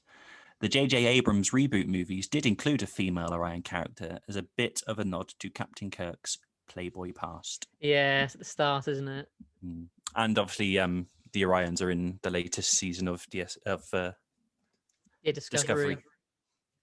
Who stopped talking to William Shatner for years because Shatner laughed when he heard this person's dog died? Oh, bloody hell. I struggled to read that because I didn't think that's what I was reading right.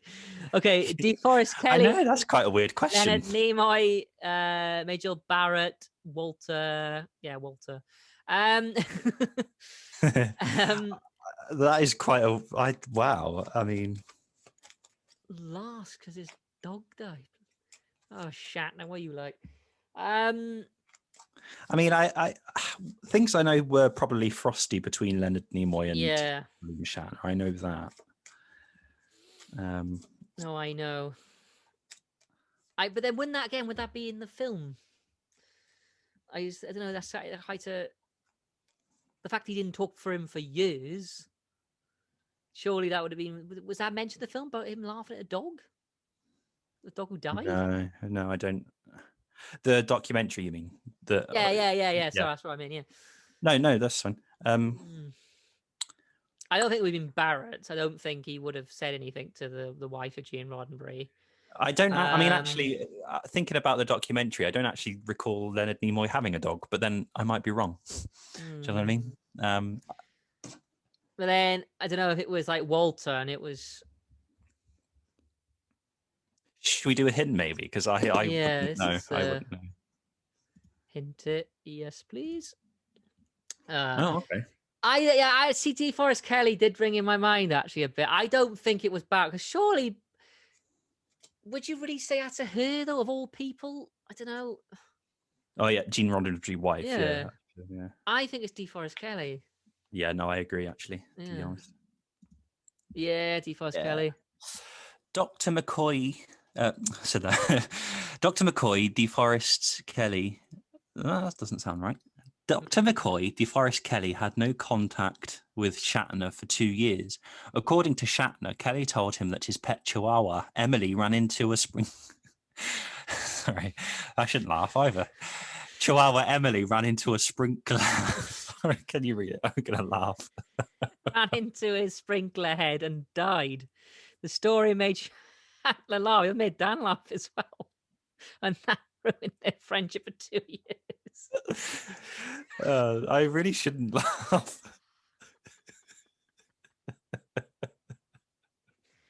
You can kind of understand now. Now I read it, the story, I'm like, well, I kind of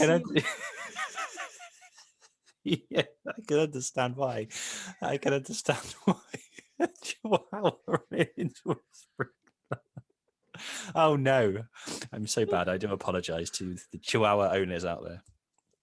Oh wow. Well, I don't think Shatner meant it in a heartless way. I think he just seen, the idea of a Chihuahua running into a sprinkler.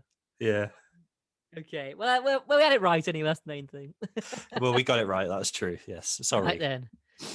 What medical condition did William Shatner and Leonard Nimoy both suffer as a result of standing too close to a special effect explosion?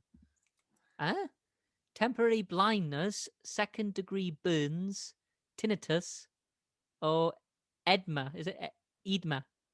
Edema? Edema? Edema. Oh, so edema. Yeah, edema. I don't know. I think it's edema. So what medical condition Leonard and Nimoy both suffer as a result of stand? I'm not sure he's got tinnitus, William Shatner. He might have tinnitus. Actually, that rings a bell. Him having tinnitus, actually. Tinnitus is where you hear a ringing in your ears. I'm not sure if he got involved in some tinnitus charities and stuff.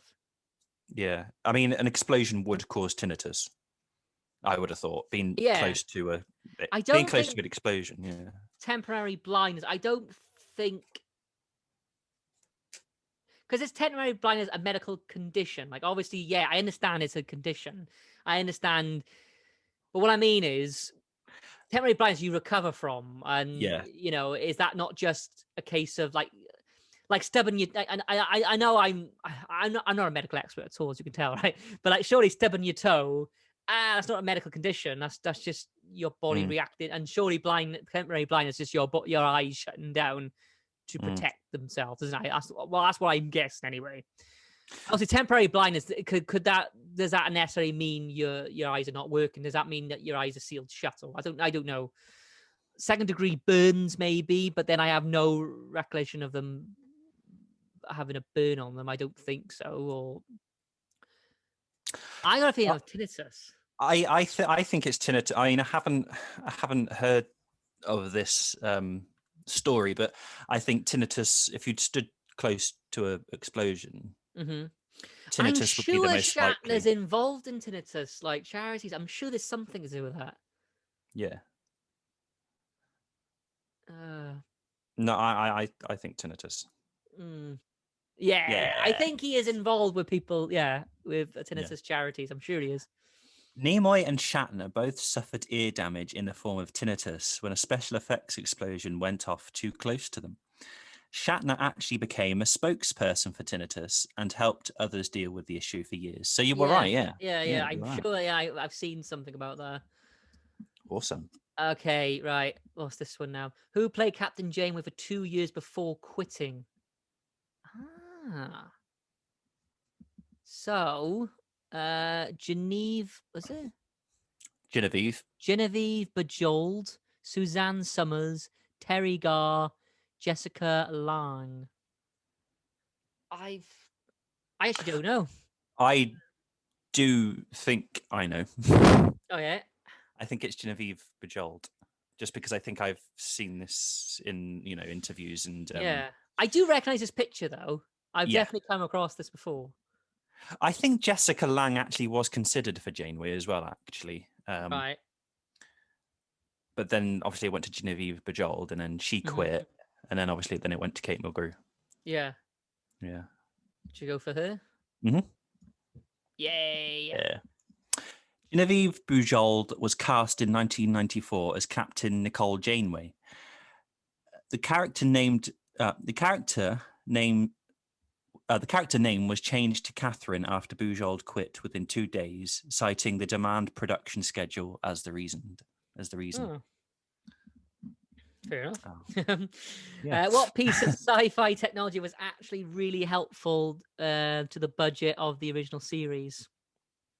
Transporters, tricorders, tractor beams, or phasers. Sci-fi technology. I think it's transporters helpful because they couldn't land the ship.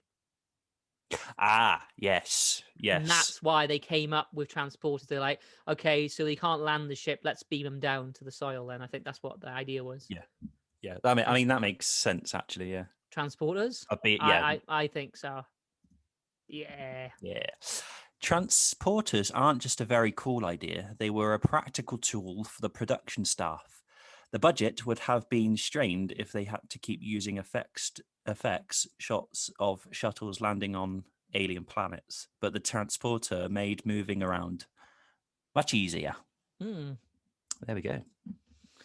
What kind of doctor saved cast members of the Next Generation from all wearing one-piece jumpsuits? Oh man, I don't know if I can read these. Do you want me to? Yeah, go on then. What kind of doctor? Sorry. Yeah.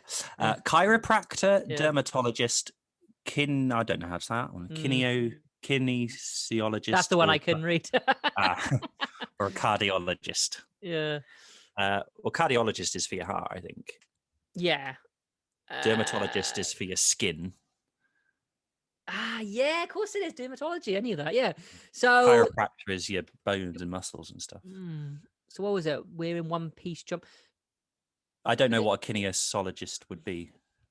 I don't know what that is. The dermatologist, is it do with how it reacts to your skin, but then one-piece jumpsuits, the one-piece jumpsuits. I don't know. So, what kind of doctor saved cast members of TNG from all wearing one-piece jumpsuits? That meant that they didn't have to wear them. I don't know, but my guess would be a dermatologist. Yeah, I'm just thinking of the skin. Skin, yeah. Oh no. Wrong answer. It's a Chiropractor, chiropractor. The original uniforms on TNG were one-piece jumpsuits designed to be a size too small, so they'd be extremely form-fitting on the actors. Mm-hmm. Word is, no one enjoyed wearing them, but it was Patrick Stewart's chiropractor who suggested that wearing them continually would lead to permanent injuries, so they switched to two-piece uniforms. There we go. The more you know. The Federation doesn't exist in the mirror universe. What does exist there? The Romulan Empire, the Alpha Quadrant Alliance, the Syndicate, the Terran Empire. The Terran Empire. Terran Empire. I mean, this was our last episode, yeah. There we go. Yes. The Terran Alliance is the mirror universe equivalent of the United Federation of Planets.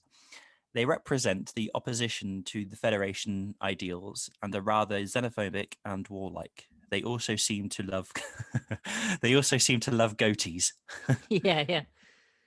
Oh wow. Okay. Which famous team of Marvel superheroes met the crew of the Enterprise in a comic book? The Avengers, the Fantastic Four, the Defenders, or the X-Men? I got a feeling, is it the X-Men? Not because she's in the picture. But I don't know the answer. I've not seen this. So. I don't know. It's something to do with, I don't know. Well, then again, the problem is you got Professor Xavier, and then you got Captain Picard, who's obviously played by the same person. But I know it's a comic book though. I know that, but I wouldn't know. I don't know. Do you have a hint? Yeah, let's do a hint. I think the X-Men. I don't think it's the Avengers. I can't see it be the Avengers, if I'm honest. The X-Men seems more like it could be. That's why I don't know why. It just seems. It seems the most likely, doesn't it? Yeah. X-Men we'll go for. X-Men. Oh, yay. Yes. Back in 1996, the X-Men and the crew of the USS Enterprise met in the appropriately named Star Trek X-Men crossover. The X-Men travel through a dimensional rift in pursuit of the villain Proteus and fight him with the help of the Enterprise. Oh, wow. There was also a sequel in which the X-Men meet the crew of Picard's Enterprise. Wow. Oh, wow. That's awesome. Captain Picard kept a lionfish in his ready room. Do you remember its name? No. Wordsworth, Artemis, Livingston, a Quartermain. Wordsworth rings a bell. I don't know why. I think because I don't know about the others, but I know Wordsworth was an author, and yeah, that's what I'm thinking. Picard liked to read a lot. That's what I'm probably thinking. I think Picard's. I imagine him saying Wordsworth as well. I can't even actually. To be honest, I can't even remember him actually addressing the lionfish in the background. I mean, you only an episode where he's like changing his water or anything, do you? Yeah, or feeding him. Yeah. I don't think it's Artemis. No, I mean, I think it's Wordsworth. I think it's Wordsworth. Yeah, I only just because I know because he's very thinking about history as well, isn't he, Picard? He likes historic figures and things. Yeah. Oh no, Livingston. Oh, it's not. Livingston the lionfish. Yeah, well, that makes sense. Yeah.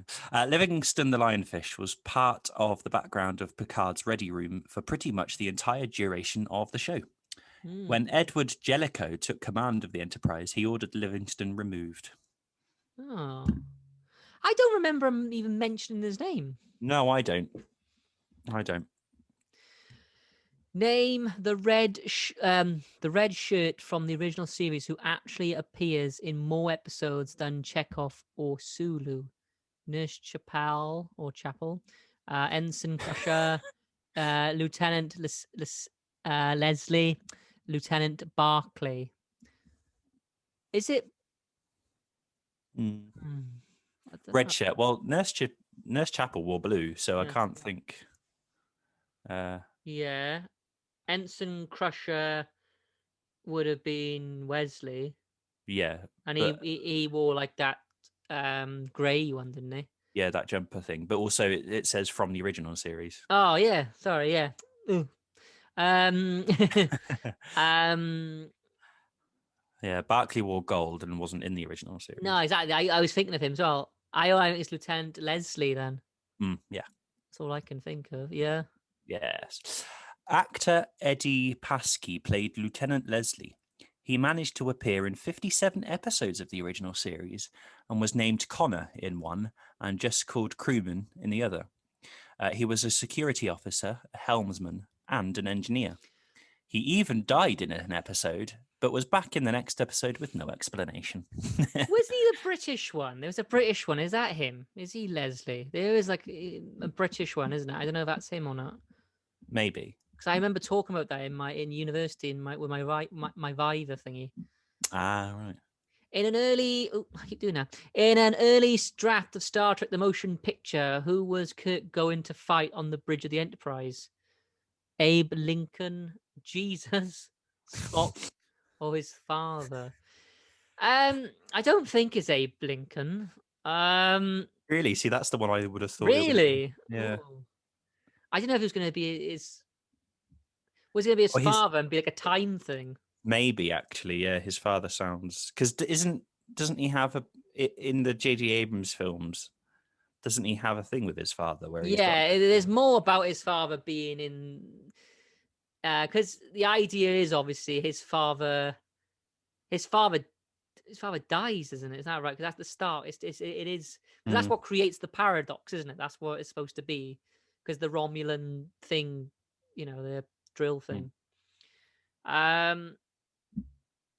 Do you want to do a hint? Yeah, let's do it. I can't see it being Jesus, but Oh wow! what? Wow, I did not expect that. Oh, we did not. Wow. I cannot believe it would be Jesus. Yeah, it's a bit risky, isn't it? Not as in an atheist way, but because Yeah, I'm not an atheist, but Yeah. I just like you say, it would have been a bit too risky. I can't believe it would be that. Like I say, I'm not being atheist or anything. It's more likely to be Spock. Yeah. I don't think he'd fight. Why would he fight Jesus anyway? What's Jesus done? Yeah, exactly. But then he's already fought Spock, though. Is that could that be the reason why, though? Oh yeah, if he's already fought, they don't want to do the same thing again, do Yeah. they? So yeah, you might be right. I go for Spock as a. Spock. Oh my god! Oh my god, how is that? Did The not correct know that. answer is Jesus. Believe it or not, but in an early draft of the script, Captain Kirk was scripted to fight an alien that had taken on the appearance. I didn't So it think wasn't of Jesus. that. Yeah. Taking on the appearance of Jesus. It was set to be a full-on fist fight with Kirk beating up the Messiah. You can guess why they axed that idea. Yes. Wow. Everyone knows the name James T. Kirk. What does the T stand for? Well, we know that easy. So is it Tobias, Taylor, Trent, or Theodore? It's got to be Theodore, right? Absolutely. Tobias. There we go. Tiberius. Or Tiberius. Oh, my God. Yeah. No, sorry.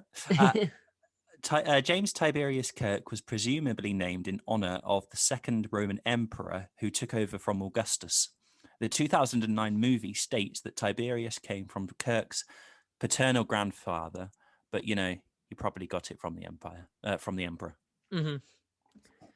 Yes. Tiberius. Okay. I like that name.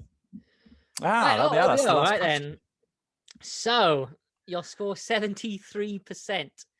You're a true expert, it says. There we go. We said that. You got 29 correct out of 40. Oh, let me say it that way. Yeah. You scored better than 72% of quiz takers. Your I'll take score that. 73%, average score 62. Yeah, because there was a lot of hard questions in that, actually. Yeah, there was actually. And I don't think everyone would have got Tiberius right, actually. I No. think that was quite, not everyone knows that. So yeah, I'm quite happy with that. No, I'm definitely happy with that. Yeah, I think that was actually quite good in considering. And there was a lot of questions that we generally didn't have a clue about. I mean, it was. I mean, yeah, when you say 29 out of 40 as well. I mean, if we had gone for Jesus, we just went, yeah, go for Jesus. That would have been great. I mean, we had, obviously just 10 wrong. I mean, out of 40, I mean, 11 wrong out of 40 is I wasn't pretty expecting good. it to be 40 questions, actually, but there we go. Yeah, not me. And ladies, yeah, we're going to call our day now here on Matt and Down the House of Quark. But I got to say, I mean, we only had 11 wrong out of 40. I think that's a great score, 29 out of 40. Absolutely. That was, You I mean, can't, yeah, we both did very well, I think. I think there was a lot of questions on it. I think that did catch people out. I mean, look at, the galaxy question. We managed to think, that one out. We worked that one out. But like, you got to think that a lot of people wouldn't have got that. And I think what was the average? Was it 62 or something? 62% was the average, and we got 73. So I mean, I'll take that. I'll take that any day, definitely. And we learned a lot as well. We learned stuff that Yeah, I mean, I didn't know that Captain Kirk was meant to fight Jesus Christ. Well, that's no, this is true.